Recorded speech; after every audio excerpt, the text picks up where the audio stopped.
కావాలనే మీ కలను నెరవేర్చుకోండి. సంప్రదించండి హెగ్డే ఫెర్టిలిటీ, హైదరాబాద్, తెలంగాణ. నమస్తే, welcome back to IT media. నేను మీ ఝాన్సీ. మన బాడీకి న్యూట్రియంట్స్ అనేవి చాలా అవసరం. పోషకాలు, పోషక విలువలు ఉన్న పదార్థాలు తినండి అని చెప్తుంటారు. ఈ న్యూట్రియంట్స్ అనేవి మనకి ఎందులో దొరుకుతాయి? కొలిన్. ఈ పదం మీరు ఎప్పుడైనా విన్నారా? కొలిన్ అనే న్యూట్రియంట్ మన బాడీకి చాలా అవసరం. ప్రెగ్నెంట్ ఉమెన్ ఉన్నప్పుడు కానీ, వీక్గా ఉన్నప్పుడు కానీ ఈ కొలిన్ అనేది మన బాడీకి చాలా యూస్ఫుల్ చేస్తుంది, చాలా ప్రయోజనకారి అని చెప్తుంటారు. మరి ఈ కొలిన్ పోషక లోపం వచ్చినప్పుడు ఏం చేయాలి? అసలు ఈ కొలిన్ అనేది ఎందులో, ఏ ఆహార పదార్థాలు దొరుకుతుంది, ఏవి తింటే మనకి మంచి జరుగుతుంది, ఈ విషయాలు తెలుసుకుందాం. ప్రస్తుతం మనం ప్రముఖ న్యూరో సర్జన్ డాక్టర్ రంగనాథం గారితో ఉన్నాము. నమస్తే సార్. నమస్తే సార్, చాలామంది చెప్తుంటారు బాడీకి మనకి ప్రోటీన్స్, న్యూట్రియంట్స్, అన్ని మినరల్స్ అన్నీ సమృద్ధిగా ఉంటేనే మనం హెల్తీగా ఉంటాము అని చెప్పి. ఈ న్యూట్రియంట్ కొలిన్ అని మనం మాట్లాడుకునేది ఎంత ఇంపార్టెంట్? ఇది లేకపోతే మన బాడీలో ఎలాంటి రియాక్షన్స్ జరుగుతాయి? అంటే అసలు కొలీను 136 సంవత్సరాల క్రితం కనుక్కున్నారు. 136 సంవత్సరాల క్రితం. ఓకే. కానీ దాని తాలూకు ముఖ్యత ఈ మధ్య కాలంలో వచ్చింది. అది ఎందుకో అది మరుగున పడిపోయింది.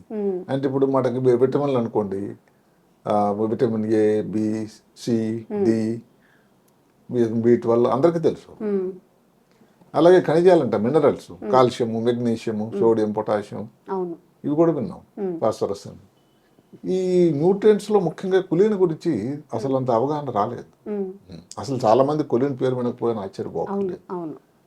సో ఈ కొలిన్ అన్నది మీరు ఏంటి అని అడగచ్చు. అది ఏదో పాత సుఖదుఖాల సినిమాలో తను ఒక పాట రాశాడని, మేడంటే మేడా కాదు, గూడంటే గూడు కాదు, పదిలంగా వేసిన పూసిన పొదరిల్లు మాదని ఆయన రాశాడు దేవులపల్లి కృష్ణ శాస్త్రి. అలాగా ఇది ఇటు విటమిన్ కాదు, ఇటు ఈ ఖనిజ పదార్థం, ఈ మినరల్ కూడా కాదు. అలాంటి ఒక న్యూట్రియంట్, అంటే ఒక చాలా గొప్ప పోషక పదార్థం. న్యూరోసర్జన్గా ముఖ్యంగా ఏంటంటే మిగతా శరీరంలో కొన్ని అవయవాల మీద కూడా దీని తాలూకు ప్రభావం ఉంది, తర్వాత మాట్లాడుకుందాం. మెదడు మీద దీని తాలూకు ప్రభావం చాలా ఎక్కువ. అందుకని అసలు చాలా మంది ఏమిటంటారంటే ఒక వండర్ న్యూట్రియంట్, అంటే అద్భుతమైనటువంటి పోషక పదార్థం. మెదడుకి సంబంధించిన దాని హ్యాపీ కన్నా దాని ఉపయోగాలు చాలా ఉన్నాయి చెప్తాం. మెదడుకు సంబంధించిన న్యూట్రియంట్ ఇదని, అంటే బ్రెయిన్ న్యూట్రియంట్ అని, ఇలా కొన్ని దీనికి పేర్లు ఉన్నాయి. ఇప్పుడు ఇన్ని సంవత్సరాల తర్వాత వచ్చినా కూడా ఇప్పుడు దీని తాలూకు వాడకం, దీని ముఖ్యత అంటే శరీరంలో ఒక వ్యక్తి జన్మించిన తర్వాత, తల్లి గర్భంలో ఉన్నప్పటి నుంచి బిడ్డగా ఉన్నా, పెద్ద అవుతున్న కూడా, అది చివరికి వృద్ధాప్యం కూడా ఈ తాలూకా కొలిన్ తాలూకు ఉపయోగం ఎంత ఉంది అన్నది మనం చెప్పుకున్న దాన్ని బట్టి తెలుస్తూ ఉంటుంది. ఇప్పుడు తల్లి గర్భంలో, అదే కాకుండా ఏంటంటే శరీరంలో ప్రతి కణంలో ఉంటుంది, ఎక్కడ ఏ భాగంలోనైనా. కణం తాలూకా పొర తాలూకా తయారీ కోసం దాని తాలూకు జరిగేటువంటి ఒక ప్రక్రియ ఫాస్ఫోలైపిడ్స్ అని అంటారు.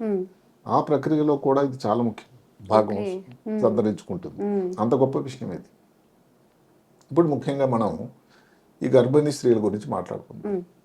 అంటే గర్భిణీ స్త్రీ గర్భిణీగా ఉండగా ముఖ్యంగా ఈ కొలిన్ అనేది కొన్ని దాని మీద విపరీతం పరిశోధనలు మధ్య జరుగుతూ ఉన్నాయి. ఎవరైతే గర్భిణీ స్త్రీలు 12 వారాల నుంచి 30 వారాల మధ్యలో కానీ ఎక్కువ ఈ కొలిన్ తీసుకున్నట్టయితే పుట్టబోయే పిల్లలు ఎవరైతే ఉంటారో తర్వాత 7 సంవత్సరాల కట మిగతా నార్మల్గా కొలిన్ తక్కువ ఉండి వాళ్ళ తల్లి గర్భంలో ఉండగా కొలిన్ వాళ్ళ రక్తంలో ఉండి వాళ్ళకంటే స్కోరింగ్ చాలా ఎక్కువ ఉందట. అంటే చాలా తెలివైన పిల్లలు పుడుతున్నారు. అంటే పుట్టబోయే పిల్లల తాలూకా మేధో సంపత్తి చాలా ఎక్కువగా ఉంటుంది వాళ్ళతో కంపేర్ చేస్తే. ఓకే సార్, ఎందులో ఉంటాయి సార్ ఇవి? సప్లిమెంట్స్ గా తీసుకోవాలా, ఆహార పదార్థాలు? లేదు, శరీరంలో తక్కువ తయారయ్యేది చాలా తక్కువ. ఎక్కడో కొంచెం లివర్లోనే 3 నుంచి 4%. మిగతా 96-97% కూడా అసలు మనం మిగతా పదార్థాల నుంచి. అంటే లక్కీగా ఏమిటంటే మనం తీసుకునేటువంటి ఆహారం బట్టి కూడా ఉంటుంది. ఇప్పుడు ఆహార పదార్థాలు అంటే అదృష్టం ఏంటంటే ఇక్కడ నాన్ వెజిటేరియన్స్ కి కొంచెం బెటర్ అడ్వాంటేజ్. నాన్ వెజ్ లో ఎక్కువ ఉంటుందా?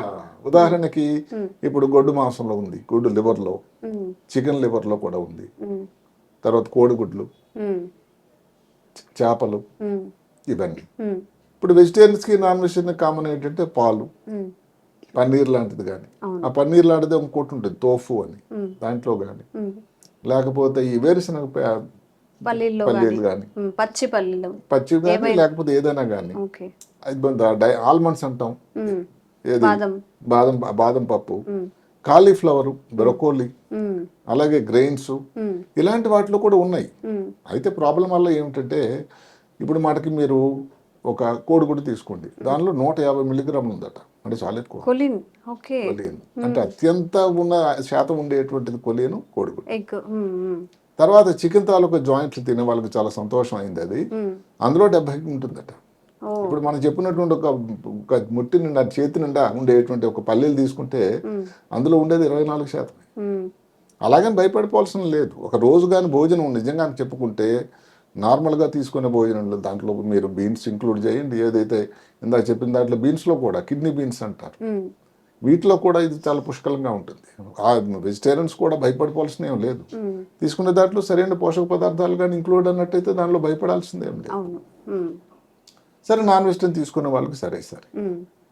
ఇప్పుడు అదే కాకుండా ఇప్పుడు ఎవరికైతే పిల్లలు పుట్టిన పిల్లలకు కొలియని వాళ్ళు దానికి ఎక్కువగాని పర్సంటేజ్ ఉంటే మ్మ్. తర్వాత పుట్టబోయే పిల్లలు వాళ్ళకి ఏదైతే వయసును బట్టి వచ్చే కొన్ని జబ్బులు ఉన్నాయి, మనం చెప్పుకుంటాం న్యూరో డీజనరేటివ్ డిజీజ్ అని, ఆల్జిమిట్స్ వ్యాధి కానీ, పార్కిన్సన్ వ్యాధి కానీ, ఇలాంటివి రాకుండా ఉండడానికి ఇది ఒక ముందు పెద్ద తొలిమెట్టట. మ్మ్. అది ఇప్పుడు గ్రహిస్తున్నారు అదంతా. మ్మ్. ఒకవేళ కానీ ఎవరికైనా కానీ ఈ జబ్బులు లాంటివి వచ్చినా దానిలో వచ్చిన సైడ్ ఎఫెక్ట్ని దానిని తీవ్రతను తగ్గించేస్తుందట. ఓహో. ఓకే. అదే కాకుండా కాగ్నిటివ్ స్కిల్ అంటాం, అంటే 3 M's ఉన్నాయి, మూడ్, మ్మ్. తర్వాత ఇది మెమరీ, మ్మ్. ఇంకొకటి మజిల్స్, అంటే మూడింటి మీద దాని ప్రభావం ఉంటుంది. ఉంటుంది. మ్మ్. ఇవన్నీ కూడా దేని వల్ల అంటే ఈ కొలీన్ అన్న పేరులోని అసిటైల్ కొలీన్ అని ఒక ద్రావకం ఉంటుంది. మ్మ్. మీరు చెప్పిన న్యూరో ట్రాన్స్మిటర్, మ్మ్. అంటే న్యూరో ట్రాన్స్మిటర్ అంటే కండరాలకి ఇదండి. న్యూరో ట్రాన్స్మిటర్ తాలూకా పని ఏమిటి చేస్తుందంటే బ్రెయిన్లో ఉండేటువంటి కొన్ని తయారైనటువంటి కొన్ని సమాచారం శరీరంలోని మిగతా భాగాలకి దాన్ని స్ప్రెడ్ చేస్తూ ఉంటుంది. ఓకే. ఈ అసిటైల్ కొలీన్లో ఉండేటువంటి ద్రావకం ఏదైతే రసాయనం ఉందో దానిలో ఉన్న ముఖ్య భాగం ఈ కొలీన్. మ్మ్. అంటే మరి అసిటైల్ కొలీన్ దేనికోసం? కండరాల పనితనాని కోసం, మ్మ్. కండరాల్లో నొప్పులు రాకుండా ఉండడానికి, అవును. ఇందాక చెప్పినటువంటి మూడు మ్మ్. చాలా తెలివిగా ఉండడానికి, మెమరీ, జ్ఞాపక శక్తి, కాగ్నిటివ్ స్కిల్స్ మ్మ్. తొందరగా నేర్చుకోవడానికి, మ్మ్. వీటన్నిటికీ ఉపయోగకరమయ్యేది. ఓకే. మనం ఏదో హ్యాపీ హార్మోన్ లాగే అసిటైల్ కొలీన్ హ్యాపీ హార్మోన్ అని పేరు కింద కాకపోయినా చాలా అవసరమైన హార్మోన్, మ్మ్. మ్మ్. ద్రావకం, రసాయనం. మ్మ్. అలాంటి దాంట్లో కూడా కొలిన్ తాలూకు పాత్ర చాలా ఉంది. ఉంటుంది.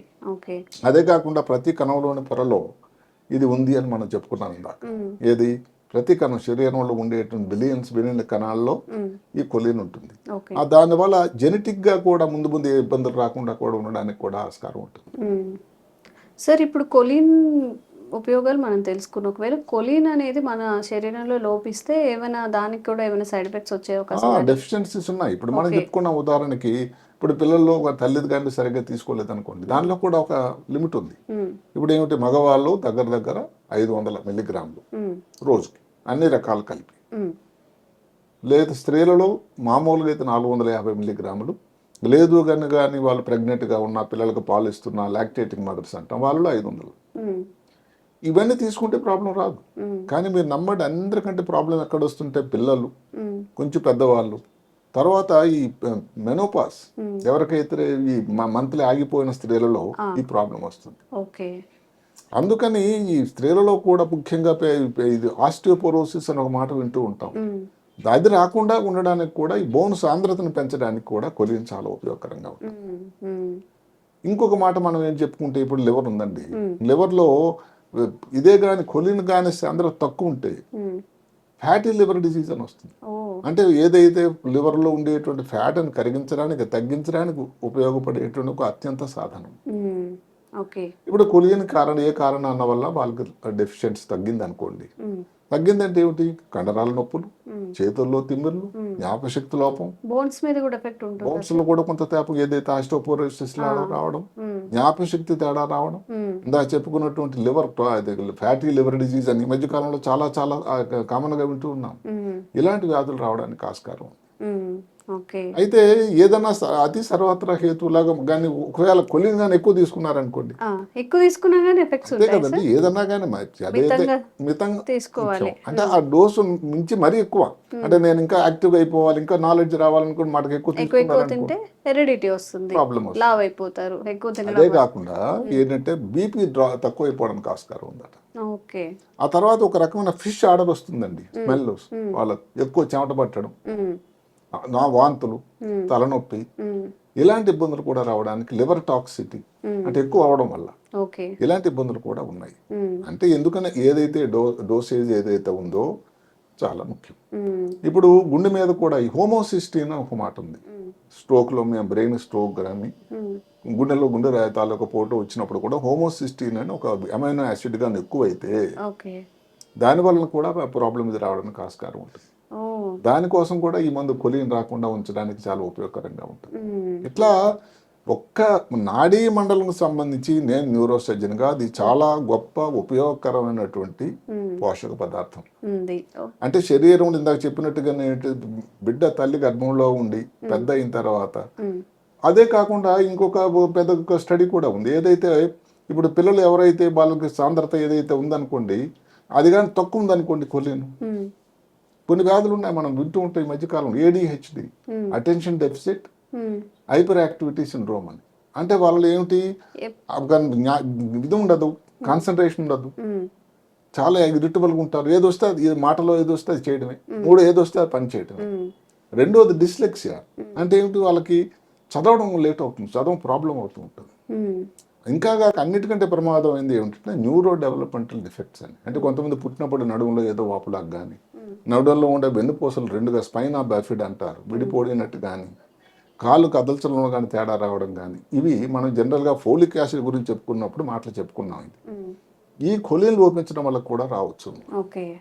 అందుకని ఇదేమిటంటే ఏదైతే ఇప్పుడు గర్భిణీ స్త్రీలు ఉన్నారు, ప్రసవం ముందు ప్రతి దేశంలో కూడా ఇది ఏదైతే ఉందంటే వాళ్ళకి ఇచ్చేటువంటి ఆహారమే కాకుండా కొన్ని సప్లిమెంట్స్ అంటాం, దానికి ఇంకా ఇతోతిగా గర్భిణీ స్త్రీలకు రిక్వైర్మెంట్ ఎక్కువ ఉంటుంది. ఐరన్ డెఫిషియన్సీ రాకుండాను, ఫోలిక్ యాసిడ్ ఏదైతే ఇలాంటి ప్రమాదకరమైనటువంటి ఈ డిఫెక్ట్స్, కంజెంటల్ డిఫెక్ట్స్ రాకుండా ఉండడానికి ఇమ్మని భారత ప్రభుత్వం కూడా దానికి జోడించింది. నా ఆలోచన ఏమిటంటే ఇలాగ ఏదైతే ఐరన్ లేకపోతే ఫోలిక్ యాసిడ్ ఇచ్చేటట్టుగా కొలిన్ కూడా అందులో కలపాల్సినటువంటి సమయం వచ్చింది. ఎందుకంటే అసలు కొలిన్ అనేది శరీరంలో తయారయ్యే శాతమే 3, చాలా తక్కువ. కానీ రిక్వైర్మెంట్ మాత్రం ప్రతిరోజు 450 నుంచి 500 మిల్లీగ్రాములు ఉంది కదా. ఇది ఇచ్చేటువంటి మార్గం గర్భిణీ స్త్రీలలో, పాలు ఇచ్చే స్త్రీలలో వాళ్ళకి ఏంటంటే రిక్వైర్మెంట్ ఎక్కువ అవుతుంది. ఇవి ఫుడ్ వాళ్ళ మీద ఎలాగైనా టైంలో వాళ్ళు తక్కువ తీసుకుంటారు. అలాంటప్పుడు ఈ సప్లిమెంట్ అన్నది చాలా చాలా అవసరం. దీనికి నోట్రోపిక్స్ అని ఇంగ్లీష్లో ఒక మాట ఉంది, అంటే స్మార్ట్ డ్రగ్స్ అంటారు. అంటే ఏమిటి, ఆరోగ్యం పెరగడానికి, మెదడు తాలూకా సంపత్తిని పెరగడానికి, జ్ఞాపక శక్తి పెరగడానికి ఇచ్చే మందులు ఇవి ఉంటాయి, అశ్వగంధ, జింకోబా లాంటివి. సరే, అవి వేరే కోవకు చెందినవి. అలాంటివి ఏమన్నా కానీ ఇచ్చే మందులు కానీ ఇచ్చినట్టయితే అందులో ఈ కొలిన్ కూడా ఇంక్లూడ్ అయి ఉంటుంది. ఏదైతే భారతదేశం తాలూకా ఏదైతే జనాభా, ముఖ్యంగా ఈ యంగ్స్టర్స్, వాళ్ళందరూ ముందు భారతదేశం తాలూకు గొప్పతనానికి పునాది రాయి. ఆ పుట్టుకలోనే వాళ్ళకి తక్కువైంది అనుకోండి, అక్కడే కానీ ఇప్పుడు ఇవన్నీ గ్రాహక శక్తి కానీ, కాన్సన్ట్రేషన్ కానీ, లేకపోతే ADHD ఇవన్నీ వచ్చిన వాళ్ళు చాలా మంది తర్వాత బాగా అయ్యారు. కానీ ఆ టైంలో స్కూల్లో కానీ వాళ్ళ రిక్వైర్మెంట్స్ అన్ని వేరే ఉంటాయి. అలాగే చదువు చాలా లేట్ అయింది అనుకోండి, అది బాధాకరంగా ఉంటుంది. ఇందాక చెప్పినటువంటి మిగతావి ఏవైతే ఉన్నాయో బోను సాంద్రత ఇవన్నీ ఉండనే ఉన్నాయి. అందువల్ల ఏమిటి, కొలిన్ అనేది ఇప్పుడున్న పరిస్థితుల్లో లేటుగా దాని తాలూకు ముఖ్యత బయటకు వచ్చినా కూడా చాలా ముఖ్యమైన పోషకాహారం. శరీరంలో అన్ని అవయవాల మీద దాని ప్రభావం ఉంది. ముఖ్యంగా నాడీ మండలము, మెదడు, నరాల మీద ఉంది. నరాల మీద దాని తాలూకు ఎఫెక్ట్, ఎందుకంటే అసెటైల్ కొలిన్ అనేటువంటి రసాయనం న్యూరో ట్రాన్స్మిటర్ తయారీలో చాలా ముఖ్యమైన పాత్ర. అది కండరాలు, మెదడు నుంచి వచ్చిన సంకేతాలన్నీ కండరాలు మిగతా ప్రాంతాలకు పంపించేటువంటి ఒక ముఖ్య ద్రావక పదార్థం. దాని తయారీలో కూడా కొలిన్ తాలూకు పాత్ర చాలా ఎక్కువ ఉంది. కాబట్టి కొలిన్ తాలూకు ముఖ్యత ఇప్పుడు చెప్పనాలది కాదు. అలాగే బోన్ డెన్సిటీ కోసం కానీ, గుండె తాలూకా రక్తపోట్లు, గుండెపోట్లు ఇవన్నీ రాకుండా ఉండడానికి కానీ, స్ట్రోక్ ఏదైతే రాకుండా ఉండడానికి కానీ ఇవి చాలా చాలా ముఖ్యమైన పాత్ర. అదే కాకుండా 3 అంటే ఈ కొలిన్ డెఫిషియన్సీ తక్కువ ఉందనుకోండి, ఎవరికైనా ఎక్కువ యాంగ్జైటీ, తర్వాత అసలు పూర్తిగా డిప్రెషన్లోకి వెళ్ళిపోవడం, ఇబ్బందిలో పడడం, ఇవన్నీ ఉంటూ ఉంటాయి. ఈ మెంటల్ ప్రాబ్లమ్స్ కూడా ఈ కొలిన్ డెఫిషియన్సీ వల్ల రావడం వచ్చే అవకాశాలు ఉన్నాయి. అందుకని ఇప్పుడు మాటకు చేసేటువంటి, ఇప్పుడు మేము అవుట్ పేషెంట్గా వచ్చినప్పుడు పేషెంట్లకు మేము చాలా ఈ ఎలక్ట్రోలైట్స్ చేపిస్తాం, సోడియం, పొటాషియం అని, మెగ్నీషియం, కాల్షియం. దాంట్లో ఈ కొలిన్ అన్నది కూడా జోడించడం అన్నది అవసరం వచ్చిందా అని నేను ఆలోచిస్తున్నాను. ఓకే సార్, ఈ మధ్య డెఫిషియన్సీ ఎక్కువ అయింది అంటారా? అవును. ఎందుకు అంటే దాని తాలూకు అవగాహన తక్కువ ఉండడం వల్ల తీసుకునే భోజనం అనేది, ఇప్పుడు మాటకు మిగతా తీసుకుంటే సరే ఇప్పుడు ఎగ్ అన్నది కొంతమంది మేము వెజిటేరియన్స్ మేము తీసుకోమంటారు ఉదాహరణకి, అది వాళ్ళ ఇష్టం. దానివల్ల మిగతా దానిగా రీప్లేస్మెంట్ మిగతా లేకపోతే, అవును, ఇక బీన్స్ కానీ తీసుకోకపోతే, బ్రొకోలీ లేకుండాను, లేకపోతే కాలీఫ్లవర్ కానీ మిగతా లేవు కానీ, లేకపోతే ఈ పల్లీలు మేము తీసుకోమని అనుకుంటే, ప్రతిదానికి అనుకుంటే తీసుకునేటువంటి అమౌంట్ ఎంత ఉంటుంది, కొలీను తక్కువ అవుతుంది కదా. కాబట్టి కొంచెం తక్కువ. నాన్ వెజిటేరియన్ తీసుకునే వాళ్ళకి ఏంటంటే ఒక అడ్వాంటేజ్, ఇందా చెప్పినట్టే. ఇప్పుడు మాటకి మీరు గొడ్డు మాంసం తినే ఇష్టం లేకపోయినా చికెన్ తిన్నా ఉంది, అందులో కోడిగుడ్లు ముఖ్యంగా ఉంది, అన్నిటికంటే ఎక్కువగా 150, చేపలో కానీ సరే ఏదైతే డైరీ ప్రోడక్ట్స్ ఏవైతే మనం చెప్పుకున్నామో, పాలు కానీ పన్నీర్ కానీ వీటిలో కానీ డెఫినెట్ గా చాలా ఎక్కువ సాంద్రత ఉంది. మొత్తం మీద ఇది ఇంకా ముఖ్యమైన స్థానాన్ని ఆక్రమించబోతుంది.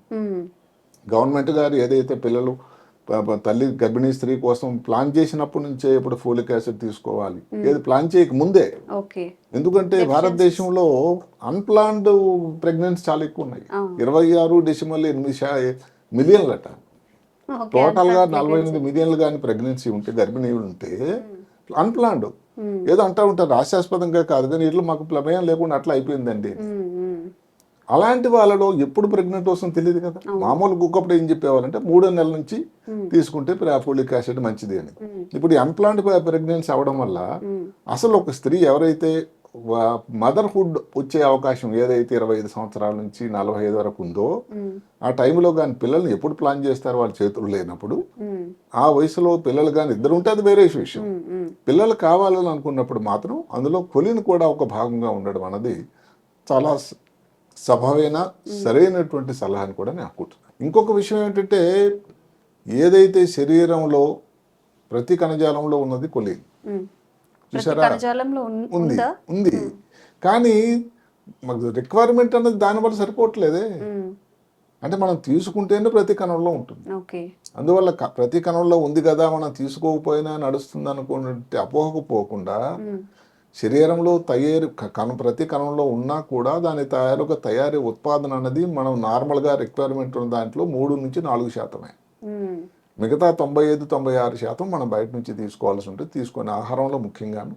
మామూలుగా ఈ మధ్యన కొన్ని మీద చెప్పుకున్నట్టు న్యూట్రోపిక్ డ్రగ్స్ అని, స్మార్ట్ డ్రగ్స్ అని వచ్చాయి. దానికంటే మీరు భోజనం అన్నది ఆల్వేస్ న్యాచురల్ మీన్స్ అన్నది కరెక్ట్ కాబట్టి అదే సరైన పద్ధతి. ఓకే, సో మనం మాట్లాడుకున్నట్టుగా శరీరంలో ఏది తక్కువైనా డెఫిషియన్సీ బారిన పడతాము. దానివల్ల చాలా ఆరోగ్య సమస్యలు వస్తాయి. కాబట్టి ప్రత్యేకంగా కొలిన్ సార్ ఏవైతే మెన్షన్ చేశారో ఆహార పదార్థాల్లో ఉంటుంది, వెజ్ అండ్ నాన్ వెజ్లో ఉంటుంది. కాస్త ఫుడ్ హ్యాబిట్స్ చేంజ్ చేసుకోవడం, డైలీ మన ఫుడ్లో ఏవైతే చెప్పారో అవి ఇంక్లూడ్ చేసుకుంటే. ఏమిటంటే విచారకరం ఏమిటంటే, ఇప్పుడు పెద్ద వైటమిన్ లాగో లేకపోతే మినరల్స్ లాగో అది అటు ఇటుగా మధ్యస్థం అయిపోయింది. దాని వలన ఎన్నాళ్ళకు దాని గుర్తింపు తక్కువైంది అని నాకు అనిపిస్తుంది. లేకపోతే 136 సంవత్సరాల క్రితం కనుక్కొని. సార్, మల్టీ టాలెంట్ ఉన్నప్పుడు కూడా వాళ్ళు సక్సెస్ అవ్వడానికి లైఫ్ లో ఎలా అయితే కొంచెం కష్టం అవుతుందో, మీరు అన్నట్టు న్యూట్రియంట్ కాదు, ఇటు పోషక విలువలు, కానీ ఇప్పుడు దాని తాలూకు ముఖ్యత చాలా పైకి వచ్చింది. కాబట్టి ఇప్పుడు కొలిన్ అనేది, అంటే చాలా విటమిన్ లో కొలిన్ కూడా ఉంటుంది, కానీ దాని ముఖ్యత అనేది ఇంతవరకు చాలా తక్కువ మంది గమనించారు. అసలు దానికి రావాల్సిన గుర్తింపు రాలేదు. కొంతమంది గుర్తింపు రాదు. ఇప్పుడు మాటకి క్రికెట్ మ్యాచ్ లో 11 మందిలో అందరికి గుర్తింపు వస్తుందండి. అక్కడ ఆల్రౌండర్స్ ఉంటారు, మామూలు వాళ్ళే పాపం. ఎవరో బ్యాట్స్మెన్ కి బౌలర్ కి వెళ్ళిపోతుంది క్రెడిట్. అలా కాకుండా ఏంటంటే, ఇది మిగతా మినరల్ కాకపోయినా లేకపోతే విటమిన్ కాకపోయినా కూడా చాలా చాలా అవసరమైనటువంటి పోషక పదార్థం అందరూ గుర్తుపెట్టుకోవాలి. Okay, thank you sir. Thank you so much.